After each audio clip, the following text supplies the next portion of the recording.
biasanya. Baik, dengan mengucapkan Bismillahirrahmanirrahim, rapat kita buka dengan sifat tertutup. Ketua, Ya, Pak. enggak. Kalau soal Silakan. terbuka tertutup, saya minta terbuka.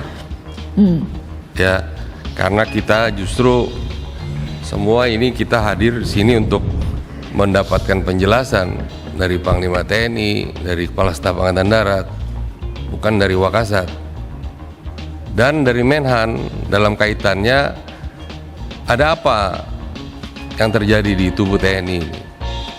Ya, kita agak kesampingkan soal pembahasan anggaran ini. Anggaran sudah hampir pastilah sama, mungkin nggak perlu lagi dibantu. Tapi ada apa di TNI ini perlu kita. Kalau perlu setelah kita pembahasan anggaran, kita jadwalkan nanti malam. Ya, kita hadirkan Kepala Staf Angkatan Darat, hadirkan Panglima TNI, Kepala Staf untuk membahas. Kami banyak sekali di temuan-temuan ini. Yang insubordinary, disharmoni, ketidakpatuhan. Ini TNI kayak gerombolan ini. Lebih-lebih ormas jadinya. Tidak ada kepatuhan. Kami ingin tegas ini. Karena jangan lupa penggerak daripada kekuatan itu Presiden dan DPR, bukan hanya Presiden. Tanpa persetujuan DPR tidak bisa Presiden menggerakkan TNI. TNI hanya alat, hanya instrumen. Bapak-bapak sebagai jenderal itu hanya nahkoda sesaat. Tapi selamatkan TNI-nya. Ini semua fraksi prihatin. Ada apa? Ketidakpatuhan si A dengan si B. Ini porak-poranda ini TNI.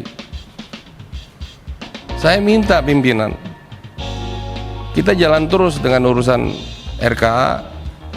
Kalau perlu langsung kita setujui. Tapi khusus isu-isu aktual, bukan hanya mutilasi. Adanya pembakaran daripada mayat-mayat di Papua yang menjadi tersangka Brigjen I yang sampai sekarang tidak bisa diproses hukum oleh institusi TNI sendiri. Ada apa pembangkangan ini? Kenapa terjadi pembangkangan di tubuh TNI? Saya kira saya usul malam ini juga kita rapat, ya, terbuka, jangan ada yang ditutupi. Saya tidak ingin berpihak ke siapa-siapa. Ingin penjelasan dari Saudara Jenderal TNI Andika dan penjelasan dari Jenderal TNI Dudung Abdurrahman. Ada apa terjadi disharmoni begini? Ketidakpatuhan. Sampai urusan anak kasat pun gagal masuk Akmil pun menjadi isu. Emangnya kalau anak kasat kenapa? Emang harus masuk? Emang kalau anak presiden harus masuk? Siapa bilang itu? Ketentuan apa? Ini kita harus tegas, Pak. Saya lebih tua dari bapak-bapak semua. Saya berhak bicara di sini. Jangan seperti ini. Kalau ketentuan mengatakan tidak, ya tidak. Tidak ada diskresi. Apa diskresi begitu? Oh, anak ke saya. Kenapa urusannya emang kalau anakmu? Saya tahun 82 juga gagal masuk Akmil karena umur saya tidak cukup 18 tahun. Saya 1 Desember baru berumur 18 tahun. Tapi 1 Agustus itu harus berumur 18, saya tidak bisa masuk. Wah, sekarang udah kolonel Bapak mungkin. Ya, ini nggak bercanda Pak TB, tolong tenang dulu Anda. Ya, ini serius. Ada apa tekan menekan begini? Bagaimana pertanggungjawaban kita nanti pada anak itu? Tidak ada dasar hukumnya. Dia cacat hukum. Ini serius, Pak. Makanya tadi semua ini fraksi meminta ini rapat ditunda kecuali pembahasan anggaran. Saya usul pimpinan, pembahasan anggaran kita tutup, kita bahas, kita setujui, silakan itu mau tertutup.